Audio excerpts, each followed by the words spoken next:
Halo tuan-puan semua, apa kabar anda semua? Semoga anda semua sehat dan fit selalu sebab saya di sini juga sentiasa sehat dan fit selalu. Kali ini anda bersama dengan saya sebab saya akan merungkaikan pengalaman beberapa kaki tangan awam yang telah berjaya dalam temuduga sebelum ini dan mereka juga telah berkhidmat dalam sektor awam beberapa tahun dan kali ini waktunya adalah dalam pukul 1:28. Ini waktu rehat bagi mereka. Jadi saya akan mencari mereka mana yang ada secara random dan saya akan cari dan saya akan menemuduga mereka, bertemu bual dengan mereka, meminta sedikit tips, manalah tahu ada yang berguna kepada anda semua dan saya akan kongsikan pada anda semua. Mari bersama saya kita rungkaikan.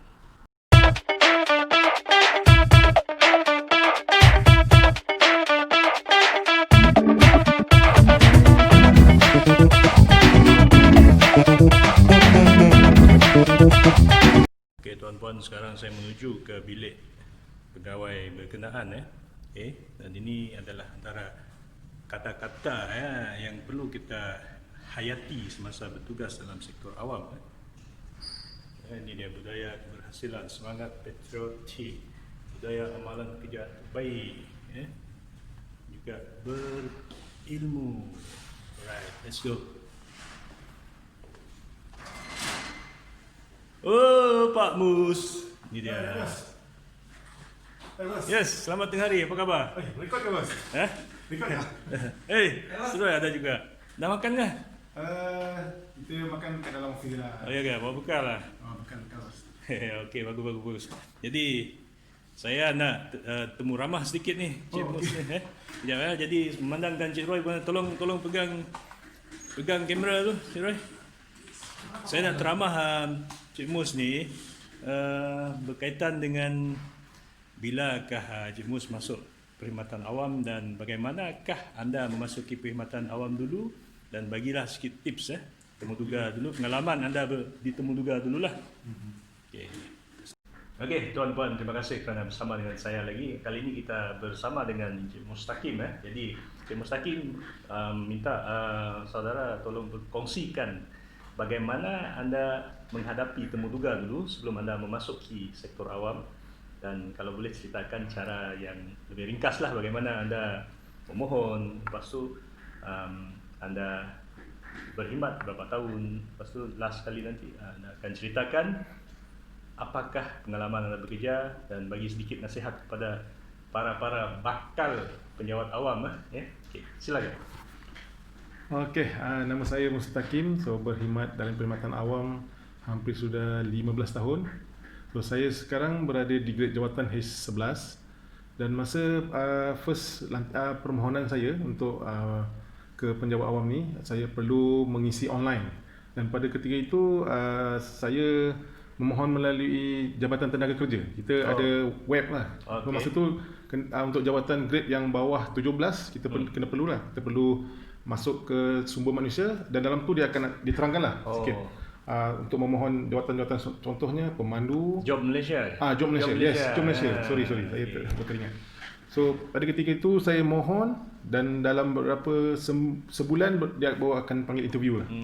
So masa interview tu dia panggil di tempat yang akan ditempatkan lah. Untuk macam Intan. So saya dapat di Intan. Saya kena interview di Intan. Dalam tempoh sebulan baru dia akan panggil untuk interview.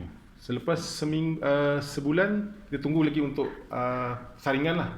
Selepas interview tu berapa orang yang diterima masuk dan kita menunggu surat daripada JPA, Jabatan Perkhidmatan Awam. Lama juga proses itu. Memang masa tu memang terlalu lama sebab mungkin sistem kerajaan dia belum teratur. So sekarang ni saya difahamkan untuk menjawat jawatan just kita mohon daripada Suruhanjaya Perkhidmatan Awam. So tak perlu melalui Job Malaysia lagi. Jadi masa menunggu tu adakah anda bekerja ataupun menganggur? Masa tu saya masih bekerja. Kerja sebagai apa? Boleh kongsikan? Saya share sikit lah. Saya masa tu sebagai chef.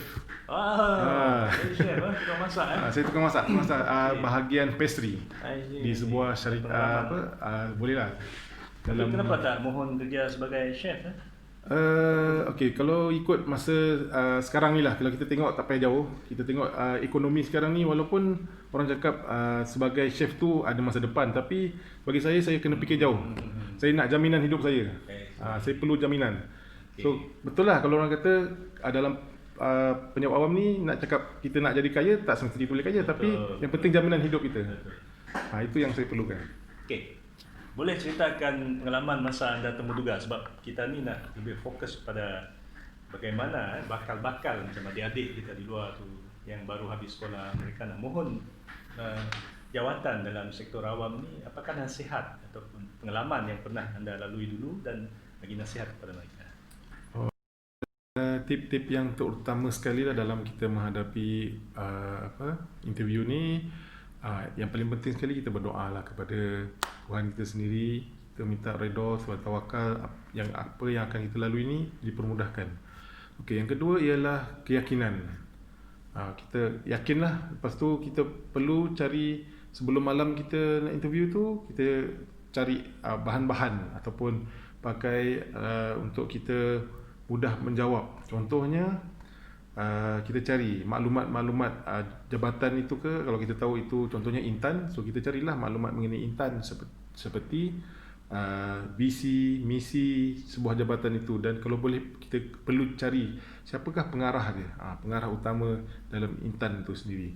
Lepas tu yang ketiga, kita kena sediakan kita punya sijil-sijil, file-file, biar dalam satu file yang sempurna lah, maksudnya kalau boleh ikut dia punya aturan-aturan yang telah ditetapkan dalam surat tu. Okey. Selain tu pakaian, itu yang paling penting sekali lah, pakaian tu. Kalau boleh biar kemas dan teratur, jangan kita pakai walaupun warna tu janganlah terlalu terang sangat. Just kalau boleh pakai simple je, kemeja putih, seluar hitam. Kalau boleh pakai tie, kita pakai tie lah, untuk lebih meyakinkan panel-panel temuduga dia. Ya, itu saja saya punya tip-tip yang saya buatlah masa saya interview tu. Alright. Okay, terima kasih. Okay. Temuduga dulu berapa orang masa tu? Adakah Okay. seorang ataupun 2 orang, 3 orang? Okey, masa pengalaman saya masa di interview, kita ada 2 panel temuduga. Okay. So satu daripada JPA, daripada Jabatan Perkhidmatan Awam, dan satu lagi daripada wakil jabatan itu sendiri. Okey. Maksudnya saya interview tu wakil jabatan ialah Intan lah, Intan sendiri, dan tempat saya interview pun di Intan masa tu di kampus lama Sarawak. Di Badarudin. Di Badarudin ya, di Badarudin. So masa tu saya dan ada beberapa calon lah, ada 5-6 calon. Dan sebelum saya terlupa, masa untuk jawatan saya sebagai pemandu, dia ada seorang tambahan, iaitu daripada Jabatan Pengangkutan Awam untuk menguji kita punya cara pemanduan. Okey, special lagi tu. Bukan hanya berdepan dalam bilik temuduga. Tak, dia nak tengok kita punya skill juga. Okey. Kita nak apa lesen yang kita ada. Macam contoh kalau kita ada lesen bas, dia akan uji untuk lesen bas tu lah. So kalau jawatan untuk pemandu, bawa bos pun dia akan test, mungkin nak tengok macam mana cara pemanduan ke, ataupun cara kita etika pemanduan yang betul di atas jalan raya. Dengar tu tuan-tuan. Jadi okey, boleh ceritakan pengalaman sepanjang 15 tahun anda bekerja ni, ringkaskanlah pengalaman pahit manis ke ataupun pesanan, terus bagi pesanan kepada bakal-bakal penyawat awam.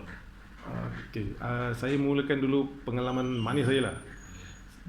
Sebagai penyawat awam ni saya bersyukur lah, sebab selama 15 tahun saya berusaha.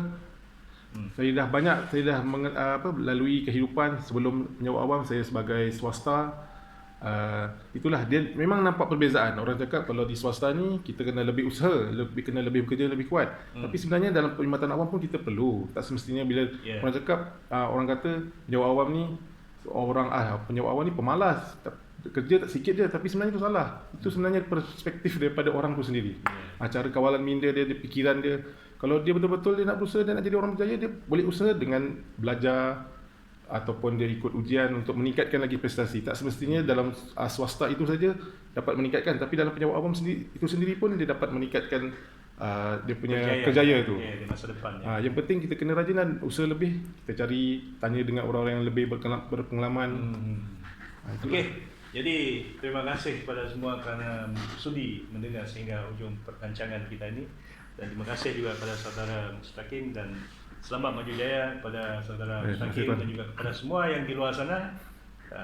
Semoga anda sentiasa sehat dan berjaya dalam apa jua anda ceburi.